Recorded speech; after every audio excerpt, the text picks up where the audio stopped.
اعوذ باللہ من الشیطان الرجیم بسم اللہ الرحمن الرحیم الحمد للہ رب العالمین والصلاة والسلام علی سیدنا و مولانا ابی القاسم محمد اللہم صلی علی محمد و آل محمد وآلہ الطیبین الطاہرین المعصومین المظلومین المنتجبین الاخیار ولعنۃ اللہ علی اعدائہم الاشرار اما بعد فروی عن الصادق صلوات اللہ وسلامہ علیہ حینما سئل بالنسبة لدعاء في شهر رجب فقال قل يا من أرجوه لكل خير وآمن سخطه عند كل شر إلى آخر الدعاء۔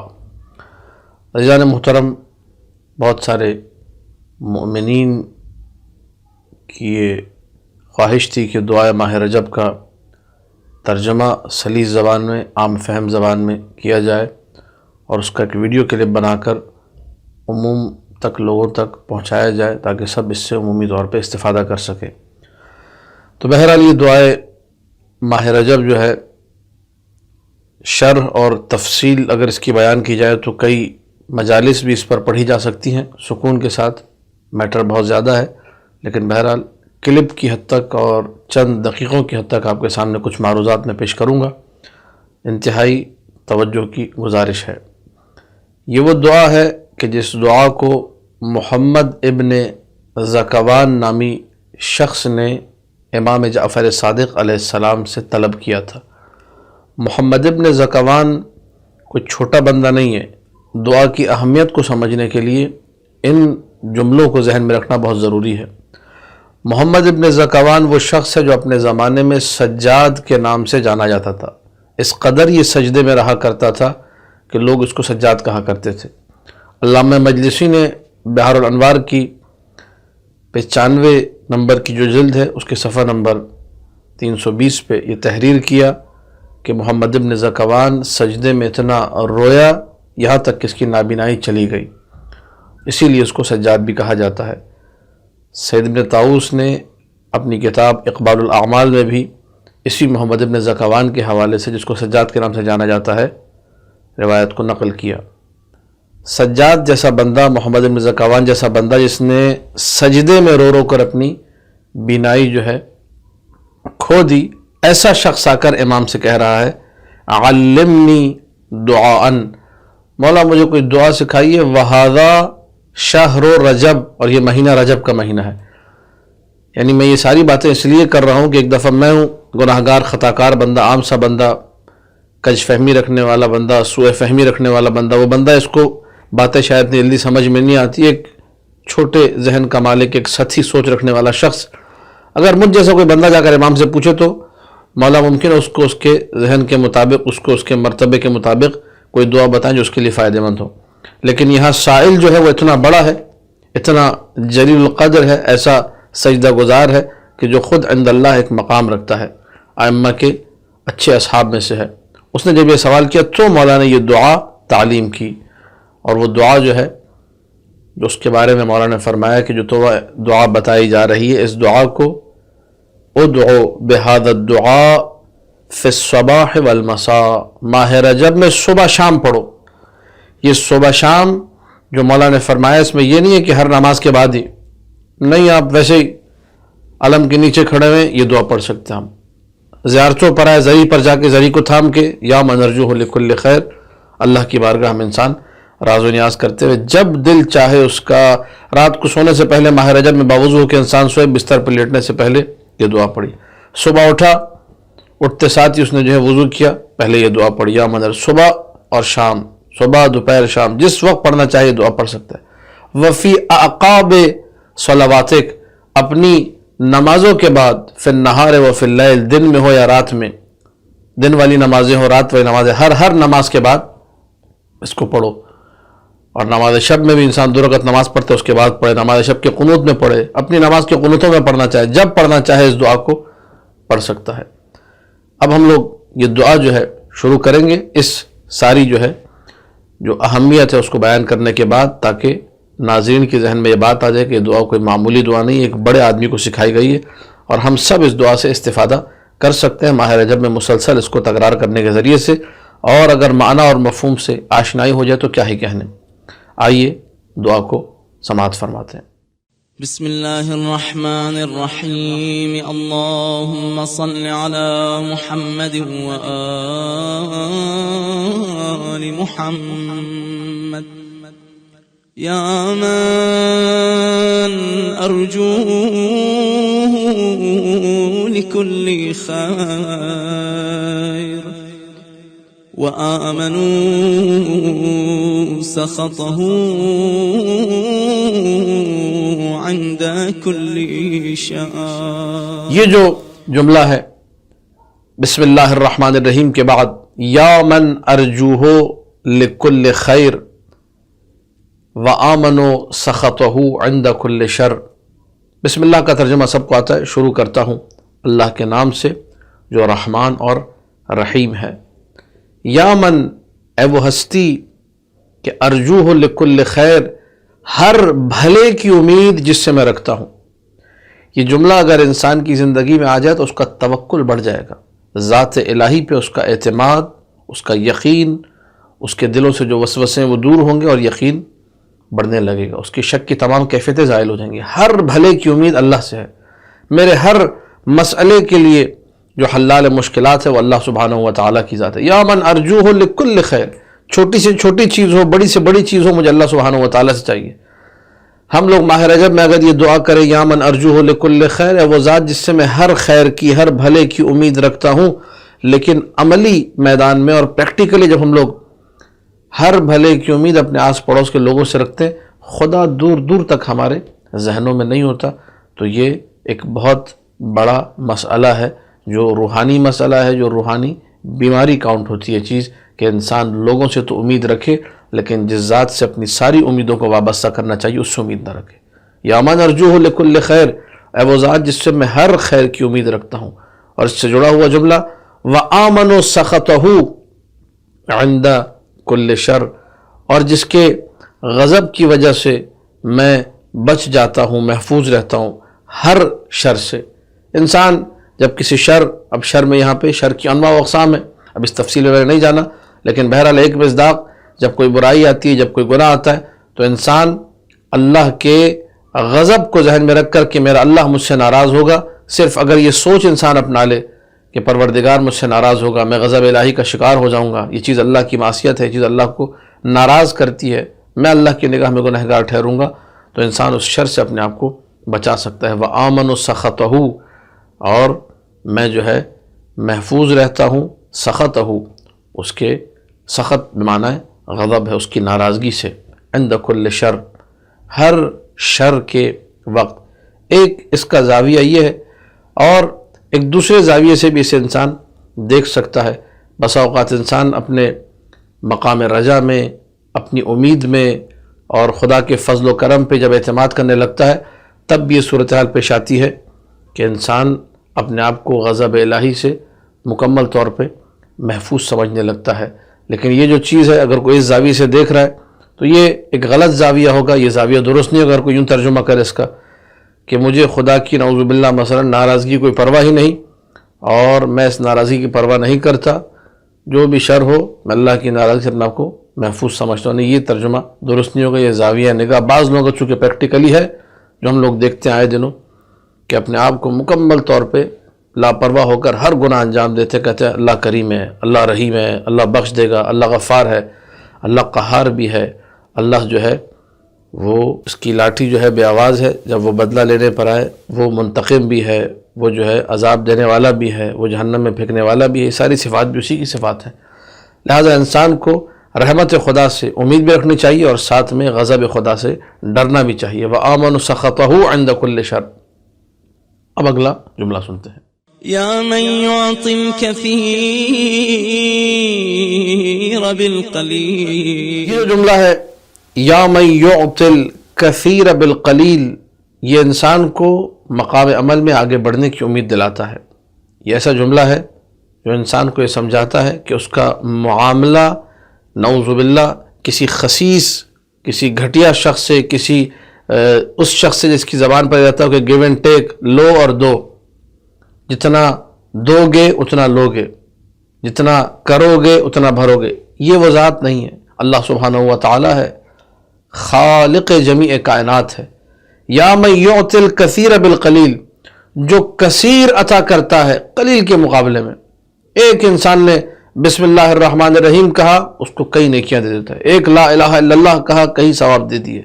ایک محمد رسول اللہ کہا، کئی ثواب دے دیے۔ ایک علی ولی اللہ کہا، کئی ثواب دے دیے۔ ایک کلمہ زبان پر آتا ہے، کئی نیکیاں نامہ اعمال میں آ جاتی ہیں۔ ایک کسی مومن کو مسکرا کے کہا سلام علیکم، اس کے نامہ عمل میں 69 نیکیاں فوراً اللہ لکھ دیتا ہے کہ اس نے اپنے مومن بھائی کو سلام کیا ہے۔ تو ایک چھوٹا سا عمل قلیل ہے، عمل قلیل ہے، لیکن ثواب اس کے مقابلے میں جو ذات دینے والی ہے اس کا خزانہ جو ہے اس میں کوئی کمی نہیں ہے، لہٰذا وہ کثیر دیتا ہے۔ اور قرآن بھی کہہ رہا ہے من جاء بالحسنہ فلہ عشر امثالہا، جو ایک نیکی کرے گا ہم اسے 10 نیکیاں مقابلے میں دیں گے۔ یہ منیمم ہے نیکیوں کا بدلہ جو اللہ سبحانہ و تعالی عطا کرتا ہے۔ یا من یعطی من سألہ، یا من یعطی من لم یسألہ ومن لم یعرف تحننا منہ ورحمہ۔ یا من یعطی من سألہ ویا من یعطی من لم یسألہ ومن لم یعرفہ تحننا منہ ورحمہ، یہ وہ جملے ہیں، دو متصل جملے جو مزید انسان کو اللہ کی رحمانیت، اللہ کے کرم پر اس کا بھروسہ بڑھاتے ہیں۔ یا من یعطی من سألہ، اے وہ ذات جو عطا کرتی ہے، جو دیتی ہے اسے جو اس سے مانگتا ہے۔ میں اور آپ ماہ رمضان میں، ماہ شعبان میں، ماہ رجب میں، جو تینوں مہینے ہمارے سامنے ابھی آ رہے ہیں، رجب، شعبان اور رمضان، ان تمام کے تمام مہینوں میں دعائیں مانگتے ہیں اللہ سبحانہ و تعالیٰ سے۔ اللہ مانگنے والوں کو عطا کرتا ہے، جو مانگے گا اللہ اسے دے گا۔ لیکن اس سے زیادہ جو مرحلہ ہے بڑا وہ یہ کہ یا من یعطی من لم یسألہ، اے وہ ہستی جو اسے بھی دیتی ہے جو کہ نہ مانگے۔ کوئی نہ بھی مانگے، اللہ کو بھلا بیٹھا ہو، نہ مانگے، اللہ اسے بھی عطا کرتا ہے۔ وَمَن لَمْ يَعْرِفْهُ، اللہ اسے بھی دیتا ہے جو اللہ کو جانتا ہی نہیں، کبھی زبان پہ لا الہ الا اللہ کہا ہی نہیں، کبھی اللہ کو سجدہ کیا ہی نہیں، کبھی اللہ کی طرف رخ کیا ہی نہیں۔ وَمَن لَمْ يَعْرِفْهُ، کیوں؟ تحننا منہ، وہ مہربان ہے، اس کی رحمت کا تقاضا ہی ہے۔ اب جب یہ جملے کہے بارگاہ الہی میں، اس ہستی کا یہ تعارف کرایا، ایسا عظیم تعارف کرایا جو کم کے مقابلے میں زیادہ دیتی ہے، جو مانگے اسے بھی دیتی ہے، جو نہ مانگے اسے بھی دیتی ہے، جو نہ جانتا ہو اسے بھی دے دیتی ہے۔ جان پہچان ہی نہیں، کوئی اللہ سے کوئی واسطہ ہی نہیں ہے، دور تک کا تو کوئی تعلق نہیں، اللہ اسے بھی نہ واسطہ ہے۔ اعطنی، اب یہ دعا کا وہ جس سے کہا جائے ٹرننگ پوائنٹ، اگر آپ کہنا چاہیں کہ جس پہ انسان کو اب پوری اپنی دلجوئی کے ساتھ ان جملوں پہ اپنے ہاتھوں کو بلند کر کے اپنے رب سے یہ طلب کرنا ہے، مجھے کیا چاہیے؟ اعطنی بمسألتی ایاک جمیع خیر الدنیا وجمیع خیر الآخرہ۔ اعطنی بمسألتی ایاک جمیع خیر الدنیا وخیر الآخرہ۔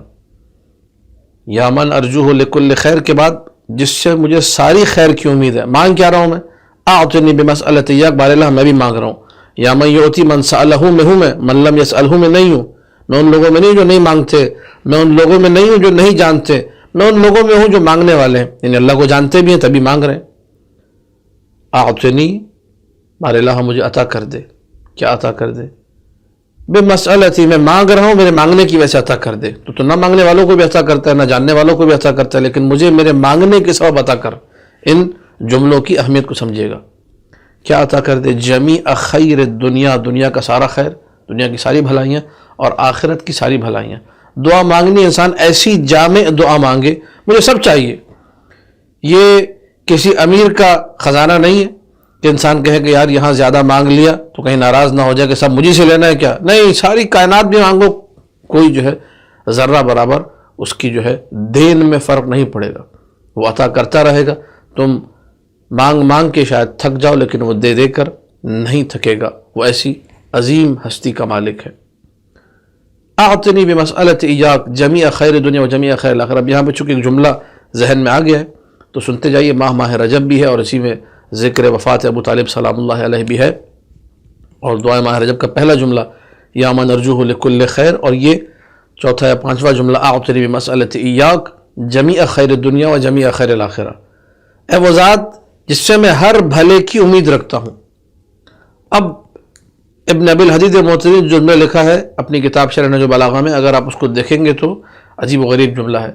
اللہ کے رسول سے پوچھا گیا یا رسول اللہ ماذا ترجو لعمک ابی طالب، آپ اپنے چچا ابی طالب کے لیے کیا امید رکھتے ہیں؟ یاد رکھیے گا یا من ارجوہ لکل خیر کو ذہن میں رکھیے گا، اے وہ اللہ کہ جس سے میں ہر بھلے کی امید رکھتا ہوں. اور دعا کیا مانگی جا رہی ہے؟ اعطنی بمسألۃ ایاک جمیع خیر دنیا و جمیع خیر الآخرہ. یا رسول اللہ ماذا ترجو لعمک ابی طالب، آپ اپنے چچا ابی طالب کے لیے آپ کی کیا امیدیں ہیں، کیا چاہتے ہیں اپنے چچا ابو طالب کے لیے؟ تو اللہ کے رسول نے کہا ارجو لہ کل خیر، کہا کہ میں ابو طالب کے لیے ہر خیر کو مانگتا ہوں. جس کے لیے ہر خیر کا طلبگار بارگاہ الہی میں رسول بنے اسے ابو طالب کہتے ہیں. ہر خیر کو طلب کیا ہے ابو طالب کے لیے، تو وہ لا خیرے ہے، وہ بدماش ہے، وہ خبیث النفس لوگ ہیں جو شان ابو طالب میں گستاخی کرتے ہیں اور ابو طالب کو جو ہے شر کے ذرہ برابر بھی قریب سمجھتے ہیں. وہ خود عین شر ہیں جو ایسی سوچ رکھتے ہیں. ابو طالب کی ہستی وہ ہستی ہے جس کے بارے میں رسول نے یہ کہا کہ ارجو لہ کل خیر، میں ہر خیر کی امید ابو طالب کے لیے رکھتا ہوں. ہر خیر کی تمنا رسول نے کی ہے ابو طالب کے لیے. اب میں نے دعا مانگی اعطنی بمسألۃ ایاک جمیع خیر الدنیا و جمیع خیر الآخرہ. واصرف عني بمسألتي إياك جميع شر الدنيا وشر الآخرة. وصرف عنی، اب یہ دوسرا دعا کا ٹکڑا ہے. ایک چیز کو مانگ لیا اپنے لیے، ہر خیر کو مانگ لیا، ہر بھلے کو مانگ لیا، ہر اچھائی کو مانگ لیا، اور کچھ چیزوں کو اپنی ذات سے دور کرنا. وصرف عنی، بار اللہ مجھ سے دور کر دے، مجھ سے پھیر دے، دور کر دے، میرے قریب نہ آنے دینا. کس کو؟ جمیع شر الدنیا و شر الآخرہ، اس دنیا کا جتنا شر ہے اس کو بھی مجھ سے دور کر دے، اور آخرت کا جو شر ہے، آخرت کا جو عذاب ہے، آخرت کی جو ہولناکیاں ہیں، آخرت کی جو ایسی چیزیں جو کہ مرد مومن کے لیے باعث شرمندگی اور باعث اذیت ہے، ان سب کو مکمل طور پہ مجھ سے دور کر دے. وَاصْرِفْ عَنِّي بِمَسْأَلَةِ إِيَّاكَ جَمِيعَ شَرِّ الدُّنْيَا وَشَرِّ الْآخِرَةِ فإنه غير منقوص ما أعطيت. فإنه غیر منقوص ما أعطيت، وہ جو تو عطا کرتا ہے اس میں کوئی کمی نہیں ہوتی. اب اس کو دو طریقوں سے علماء نے ترجمہ کیا ہے. جو تو نے دیا ہے اس میں برکت نہیں رہتی، کبھی کمی نہیں ہوتی، اور ایک ہے کہ جب تو عطا کرتا ہے تیرے خزانے میں کوئی کمی واقع نہیں ہوتی. تیری رحمت کا خزانہ اتنا وسیع و عریض ہے، اس میں کمی کا تصور ہی نہیں ہے. بالکل ایسے ہی ہے کہ اگر آپ سمندر سے ایک مشکیزہ یا ایک جو نا چلو بھر کے پانی نکال دے تو کوئی بھی نہیں کہے گا کہ سمندر میں کمی ہوئی ہے. تو اللہ کے خزانے سے بھی اگر کوئی چلو بھر کے پانی ہمیں دے دی جائے تو یہ نہیں کہا جائے گا کہ جی اللہ کے خزانے میں کمی واقع ہو گئی. وَاصْرِفْ عَنِّي بِمَسْأَلَةِ إِيَّاكَ جَمِيعَ شَرِّ الدُّنْيَا وَشَرِّ الْآخِرَةِ فَإِنَّهُ غَيْرُ مَنْقُوصٍ مَا أَعْطَيْتَ وزدني من فضلك يا كريم. وزدنی من فضلک یا کریم، بار الہ اپنے فضل سے، اے کریم اپنے فضل سے اس میں بڑھوتی کر، اس میں اضافہ کر. یہاں پر جب دعا پہنچی فمد یدہ الیسریٰ، امام نے اپنے الٹے ہاتھ کو بڑھایا، وقبض لحیتہ، اور اپنی داڑھی کو پکڑا. یہ داڑھی کو پکڑنے کا عمل روایات میں موجود ہے، اور امام جعفر صادق سلام اللہ علیہ نے محمد ابن زکوان السجاد کے سامنے اس عمل کو انجام دیا. وَكَانَ يَلُوذُ بِالسَّبَّابَتِهِ، اور اپنی دائیں انگلی کو وہ حرکت دے رہے تھے، گریہ کر رہے تھے. مولا داڑھی اپنے الٹے ہاتھ سے پکڑی ہوئی تھی، اور ایسے اب آپ جب تشہد کی حالت میں نماز کے بعد پڑھیں گے تو انگلی کو حرکت دینا. اب بعض لوگ ہاتھ بھی ہلاتے ہیں، اس میں بھی کوئی حرج نہیں ہے، لیکن ایک گریہ اور زاری کی ایک تضرع کی جو کیفیت ہے وہ طاری ہوتی ہے. انسان نظر ہے، کوشش کرے کہ اس وقت میں اس کے آنسو آ جائے. یا ذا الجلال والاکرام، یا ذا النعماء والجود، یا ذا المن والطول، حرم شیبتی علی النار، اے صاحب جلال اور صاحب اکرام. اب چونکہ عقائد کی بحث بھی یہاں سے شروع ہو جاتی ہے، میں سمجھانا نہیں چاہتا، آسان سا ترجمہ: اے وہ اللہ جو ہر عیب سے پاک ہے، اور اے وہ اللہ جو ہر اچھی صفت کا مالک ہے. یا ذا الجلال والاکرام، یا ذا النعماء والجود، اے نعمتوں کو دینے والے اللہ، اے جود و سخا کرنے والے اللہ. یا ذا المن والطول، اے احسان کرنے والے، اے صاحب احسان، اے صاحب کرم، اے صاحب بخشش. یہ سارے کے سارے جملے. اس کے بعد آخری جو چیز اس دعا میں مانگنی ہے: حرم شیبتی علی النار، میری اس جو ہے محاسن، یہ جو میری داڑھی ہے، یہ جو میرا محاسن ہے، جو میرا چہرہ ہے، اس پر جہنم کی آگ کو حرام کر دے.